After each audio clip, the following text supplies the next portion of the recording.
అందరికీ నమస్కారం. నేను మీ గంటి ఉష.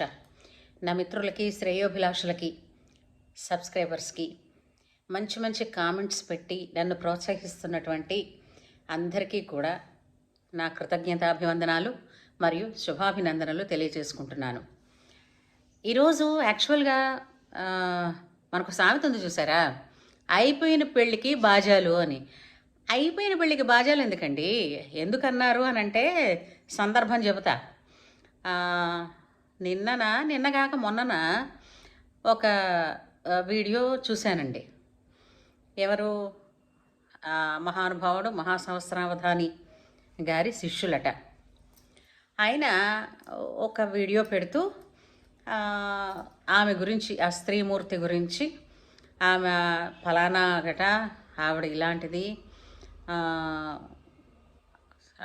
గరికపాటి వారు అమెరికాలో ఉన్న సమయంలో ఇలా జరిగిందట, అలా జరిగిందట, పిల్లల్ని గదిలో పెట్టి బయటగా గొళ్ళెం వేసేవారట, ఇలాంటివన్నీ కూడా చెప్పారు. అయ్యా, ఏది ఏమైనప్పటికీ ఇంతకు మునుపు వీడియోలో కూడా నేను ఇదే రిక్వెస్ట్ చేశాను అందరినీ. మనం ఆ సీన్లో లేవండి. మీరు కానీ నేను కానీ సోకాల్డ్ ఇప్పుడు ఎవరెవరు అయితే అంటున్నారో వీళ్ళెవ్వరము కూడా ఆ సంగతి జరిగినప్పుడు, ఆ సంఘటన జరిగినప్పుడు మనం ఎవరము లేము. కేవలం వారిద్దరి మనసులకే తెలుసు.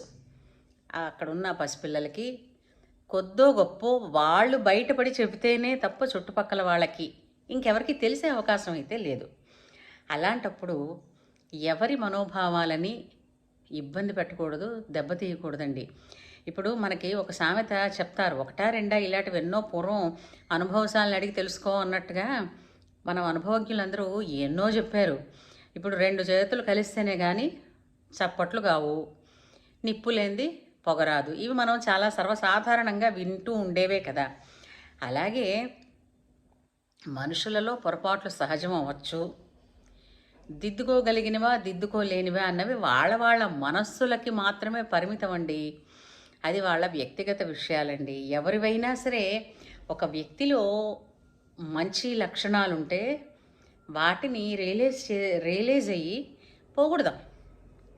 వేరే ఏదైనా లక్షణాలు ఉన్నాయనుకోండి, అది బయట అలాగా మనం చెప్పకూడదు అంటారు. అయితే మీరు అంటారు, వాళ్ళెవరో అందరూ అంటున్నారు కదా, మరి వాళ్ళకి మనం దానికి ధీటుగా సమాధానం చెప్పాలి కదా. ఇప్పుడు అంటున్న వాళ్ళు ఎలాగో అంటున్నారు, వాళ్ళు అంటున్నారని మనం కూడా అన్నాం అనుకోండి, తేడా ఏంటి కదా. వాళ్ళు అంటున్నారని ఒకళ్ళు అన్నారని ఒకళ్ళు బాధపడ్డారు, మరి వీళ్ళు కూడా అదే మాటలు అంటున్నారంటే వాళ్ళు బాధపడతారు. ఏంటి తేడా? మనిషి అన్నాక మనకేంటంటే కంటితో చూడండి ఏది కూడా నిజమని చెప్పలేము. అలాగే చెవులతో విన్నవన్నీ కూడా సత్యాలైతే కాదు. అదే నిజమైనప్పుడు పసిపిల్లలు ఏం చూశారు, ఏం చెప్పారు, అలాగ పసిపిల్లలు అప్పుడు చూసినది వాళ్ళంత గుర్తు పెట్టుకున్నారు అని, అఫ్కోర్స్ పసితనంలో గుర్తు ఉంటుంది, కాదని అనటం లేదు. కానీ వాళ్ళని అలా అడగడం కానీ, ఆ విషయాల గురించి చర్చించడం కానీ, ఆ విధంగా తిరిగి గాయాన్ని రేపడమే అవుతుంది తప్ప మాన్పడం అయితే కాదండి. ఏం జరిగినా వాళ్ళిద్దరి మధ్య జరిగింది, వాళ్ళిద్దరూ దానికి నిర్ణయం తీసేసుకున్నారు. ఆ నిర్ణయానికి సంబంధించి ఆ పనులేవో వాళ్ళు చేసుకున్నారు. దాని తగ్గట్టుగా వాళ్ళ జీవన విధానాలు మార్చుకున్నారు. మధ్యలో మనకెందుకండి? ఏది ఏమైనప్పటికీ కూడా ఒక స్త్రీ గురించి వీలైతే, అంటే పురుషుడి గురించేనే, స్త్రీ గురించైనా పురుషుడి గురించి కాదని కాదు, ఎవరి గురించైనా ఒక వ్యక్తి గురించి, అందున స్త్రీ అంటే చాలా స్త్రీని గౌరవించేటటువంటి ధర్మం మంది. తెల్లవారి లేస్తే మనం మాట్లాడేదే సనాతన ధర్మం గురించి, అలాగే మన వేదాల గురించి, అలాగే మన శాస్త్రాల గురించి, పురాణాల గురించి, ఇతిహాసాల గురించి. ఇవి మనం మాట్లాడుతూ ఉంటాం. అవే మన నోటి నుంచి వస్తూ ఉంటాయి, చెప్తూ ఉంటాం. వాటిల్లోనే రెఫరెన్సులు తీసుకుంటూ ఉంటాం ఎవరైనా తప్పు చేసినా సరే. అలాంటప్పుడు ఆ స్త్రీకి గురించి ఏమైనా సరే ఒకవేళ చిన్నపడే విషయాలు ఉన్నాయనుకోండి, అంటే ఈ విధమైనటువంటి కించిత్ ఉన్నాయనుకోండి, వాటిని మన నోటి నుంచి మనం ఎప్పుడు బయట పెట్టకూడదండి. అది మీకు తెలియదని కాదు, పెద్దలు అందరికీ తెలిసిందే. కాకపోతే ఏంటంటే వాళ్ళు ఏదో అన్నారు కదా అన్న అక్కస్తోటి మిగిలిన వాళ్ళు కూడా ఏదో అన్నారు కదా అని చెప్పేసి బయటపడి చెప్తూ ఉంటారు. దయచేసి అలాంటివేవి అసలు చెప్తున్నాను కదా, ఇలాంటి విషయాల్లో మనం కలగ చేసుకోకూడదు. అది వాళ్ళు చూసుకుంటారండి. మనకి ఎప్పుడూ కూడా స్త్రీని గౌరవించమనే చెప్పారు.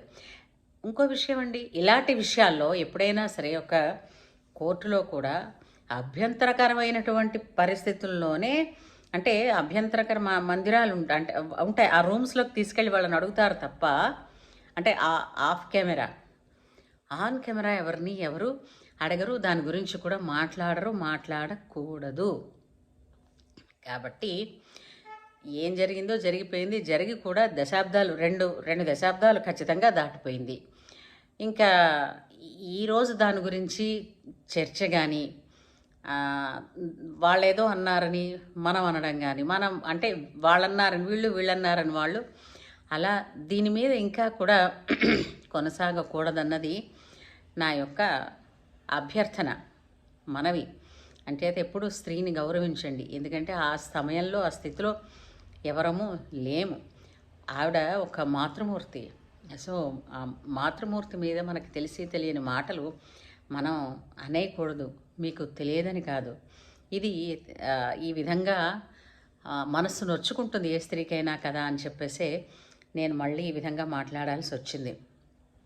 ఎందుకంటే మనం వేదాన్ని నమ్ముకుని ఉన్నవాళ్ళం, శాస్త్రాన్ని నమ్ముకుని ఉన్నవాళ్ళం. జరిగింది ఏదైనా ఇంకొకటండి, ప్రతి మనిషికి కూడా వాళ్ళ అభిరుచులు వేరుగా ఉంటాయి. ప్రతి వ్యక్తికి వాళ్ళ అభిరుచులు వేరుగా ఉంటాయి. ఆ అభిరుచిని మనం గౌరవించిన రోజున మనలో ఉన్న విద్వత్తు బయటపడుతుంది. అంతే తప్ప దాన్ని కించపరిచి నీకు వచ్చిందేంటి, నాకు తెలిసిందే ఇది అని అనడం పెద్ద గొప్ప కాదు. ఇంకోటి మనకి రామాయణంలో ఒక చోట చెప్తారు, ఎవరినైనా తిట్టాల్సి వస్తే పక్కకి తీసుకెళ్ళి తిట్టండి, ఎవరైనా పొగడాల్సి వస్తే భేషుగ్గా 10 మందిలో కలిపి పొగడండి అని.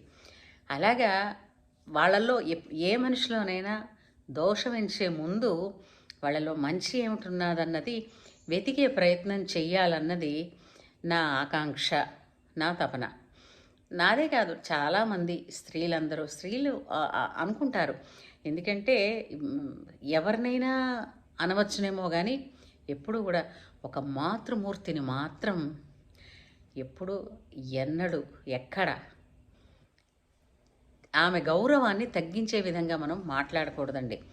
జరిగిందేదో వాళ్ళకే తెలుసు, మనకైతే తెలియదు. మళ్ళీ చెప్తున్నా, అందుచేత కంటి ముందు చూసినవే నిజం కాదేమో అని అనుకున్న రోజుల్లో మనం చూడనిది, మనం విననిది, మనం ఎప్పుడూ కూడా దాని మీద తీర్మానాలు అంటే జడ్జిమెంట్స్ ఎప్పుడూ ఇవ్వకూడదండి అన్నది నేను చెప్పాలనుకున్నాను.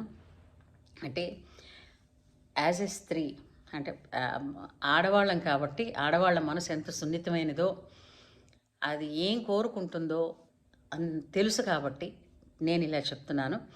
అందుచేత ఇక్కడితో ఇవన్నీ కూడా వాళ్ళ అభిప్రాయాలు కావచ్చు, వీళ్ళ అభిప్రాయాలు కావచ్చు, వాటిని మనం విడిచిపెట్టి అందరం యథాప్రకారం హాయిగా, ప్రశాంతంగా, సంతోషంగా జీవితాన్ని గడుపుదాం.